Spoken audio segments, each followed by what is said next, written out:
सुरक्षा का मुद्दा जो है वो एक बड़ा इशू है, लेकिन इसको एक बड़े एंगल पे देखना पड़ेगा। जो दायरा ये हमें दिखा रहे हैं इसमें देखने से ये मुद्दा नहीं सॉल्व हो सकता। करप्शन, भ्रष्टाचार, हमें ये बताया जाता है कि भ्रष्टाचार तो या कोई मुद्दा ही नहीं, लोगों को आदत पड़ चुकी है।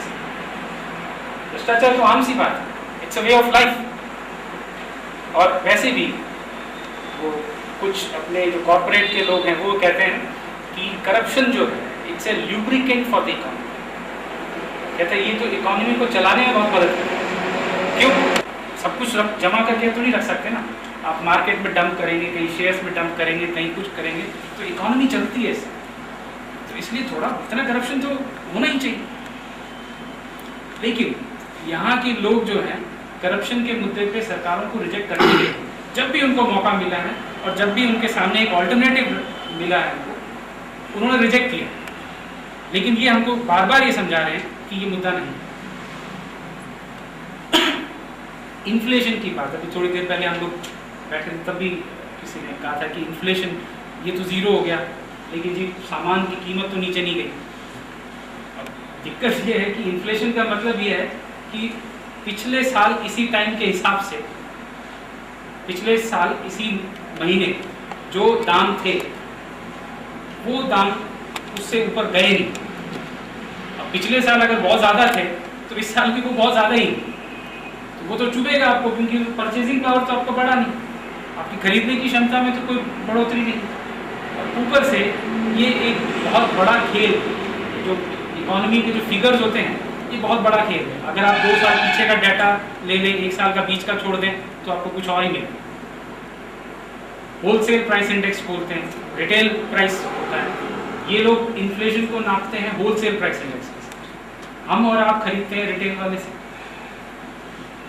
तो होलसेल प्राइस इंडेक्स कुछ और होगा, रिटेल वाला जो है उसमें कई गुना ऐड होके आता है, तो हमें भुगतना पड़ेगा। सरकार कहती है कि कुछ होता ही नहीं, तुम ये देखते रहो कि आंकड़े क्या कहते हैं। आंकड़े कहते हैं ज़ीरो,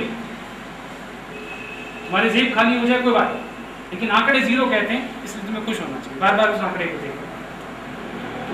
ऊपर से सरकार कहती है कि भाई हमने पे कमीशन भी तो हम ले आए हैं, लोगों की तनख्वाहें भी तो बढ़ गई। पे कमीशन का असर कितने परसेंट लोगों को? इस देश के 2% लोगों से ज़्यादा नहीं। 2% लोगों की तनख्वाहें बढ़ी और बाकी जो 90% ज़्यादा लोग हैं उनको उसका भुगतना पड़ता है, क्योंकि बाकी दाम उससे हिसाब से बढ़ने लगे। इस इकोनॉमिक क्राइसिस के कारण कितने जॉब लॉसेस हुए, सरकार बात कर रही है, मीडिया ने थोड़ी बहुत बात की, उसके बाद छोड़ दिया उसको। मेरे पास जो आंकड़े हैं वो मैं एकदम देखता हूँ तो मैं खुद परेशान हो जाता हूँ। लुधियाना में 2 लाख नौकरियाँ गई, अंदाज़ा लगाइए 2 लाख। टेक्सटाइल इंडस्ट्री बुरी तरह से इफेक्टेड। तिरुपुर एक कस्बा है तमिलनाडु, 70,000 नौकरियाँ गई। सूरत 2 से 4 लाख का कहते हैं, क्योंकि घर घर में काम होता था, वो बंद हो चुका है। अहमदाबाद वो भी कुछ लाख में फिगर है। और गुजरात की हालत इतनी ज़्यादा खराब है, सूरत अहमदाबाद की, कि वहाँ लोग अपना शरीर बेच रहे हैं। किस चीज़ के लिए? दवाइयों का एक्सपेरिमेंट करवाने के लिए। जो दवाइयाँ मार्केट में लॉन्च होती हैं तो उससे पहले आदमी के ऊपर टेस्ट करने के लिए वो अपने आप को, अपना शरीर बेच रहे हैं। और वो टेस्टिंग का प्रोसीजर ये होता है कि भाई अगर आपने आज एक दवाई की टेस्टिंग की है तो कम से कम आप 15-20 दिन के बाद ही आपको दूसरा टेस्ट करना चाहिए। ये तो ट्रायल पीरियड खत्म होने के इमीडिएटली बाद दोबारा लाइन में खड़ा मिल रहा है। लोगों की ये हालत है। वहाँ सुसाइड्स हुए हैं उस एरिया में। नामक्कल एक जगह है तमिलनाडु में जहाँ पे वो कपड़े हाथ से बुने हुए कपड़े बने हैं,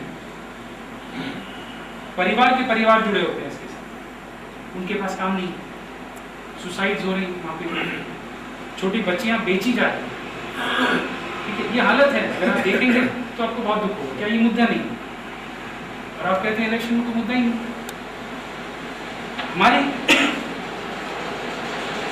जो प्रोफेशनल कॉलेजेस की हम बात कर रहे थे उसमें एक चीज़ और मैं ऐड करना चाहूँगा कि एक इंडियन स्कूल ऑफ बिजनेस करके एक बिजनेस स्कूल है हैदराबाद में। बहुत महंगा स्कूल मानते हैं उसको, 20 लाख रुपए के करीब, 18 से 20 लाख रुपए लगते हैं आपको एक डिग्री करने।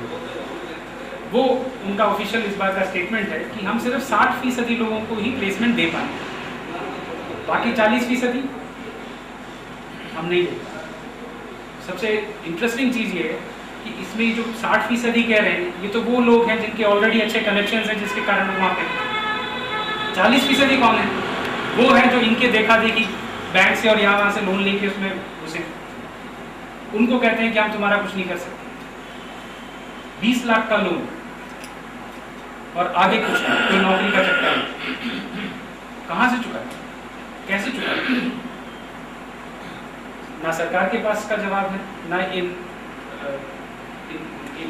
इंस्टीट्यूशंस के पास इसका कोई जवाब है। अब मैं सीधे ही इस मुद्दे पे आता हूँ कि पॉलिटिशियंस के सामने क्या मुद्दा है। पॉलिटिशियंस के सामने बहुत इंटरेस्टिंग मुद्दा है। लोगों के सामने जो है दुख मुद्दा ये है कि क्लैश ऑफ पर्सनैलिटीज, किसकी पर्सनैलिटी ज़्यादा अच्छी है। तो आपको मजबूत नेता और वगैरह वगैरह के डायलॉग्स में कोई कमज़ोर नेता है, कोई मजबूत नेता है, कोई लो पुरुष है तो कोई सिर्फ पुरुष ही है। क्लैश ऑफ पर्सनैलिटीज, या फिर धर्म या जात का, कि कोई बैठ के कैलकुलेशन लगा रहा है कि 20% ये, 30% वो, 10% ये, तो 5% यहाँ से वहाँ चला जाएगा, तो टोटल मिला के इतना जीत जाऊँ। कैलकुलेशन ये मीडिया भी यही करता है। या फिर इमोटिव इश्यूज, इमोशनल मुद्दे। जब आपके पास कोई मुद्दा नहीं होता तो इमोशनल मुद्दे होते हैं। तो कैसे इमोशनल मुद्दे हैं? मैंने एक भाषण सुना, उसमें वो लेडी कह रही थी कि बसंती की इज्जत का सवाल। बसंती की इज्जत तो पिछले कई इलेक्शन से दांव पे लगी, हर इलेक्शन में सेम डाल, पिछले बार भी इलेक्शन में यही डाल, इस बार भी कोई लोगों को बेवकूफ समझ रखा। या फिर देश का नाक, देश की नाक का सवाल। मुझे बताइए, जब आपके यहाँ इतने लोग बीमार हैं, इतने लोगों की हालत ये है, तो आपकी देश की नाक तो पहले गायब हो चुकी है। आप कौन से नाक बचाने के बाद 3 रुपये गेहूँ ये हम दे दें, ये देना आसान है, ये देना आसान है। मुद्दों को सुलझाना मुश्किल है। मुद्दों को सुलझाओगे, लोगों को सशक्त कर दोगे, तो ये लोग दबेंगे नहीं। जो आपकी व्यवस्था आपको बार बार बता रही है, 2 चीजें बता रही है बार, क्या? You are helpless and there is no hope, कि आपके सामने ना तो कोई होप है, ना कोई उम्मीद है, और ना ही आप अकेले कुछ कर सकते। ये व्यवस्था आपको बार बार बता रही है। और अगर लोगों को सशक्त कर दिया तो लोगों को ये पता लग जाएगा कि वहाँ उम्मीद भी है और हम कुछ कर सकते हैं। फिर आप इनसे सवाल करोगे, ये पसंद नहीं करते, सवाल ये चाहते नहीं। तो इसलिए ये 2 रुपये 3 रुपये गेहूँ चावल दे दो इनको, सरकार असली मुद्दों को सॉल्व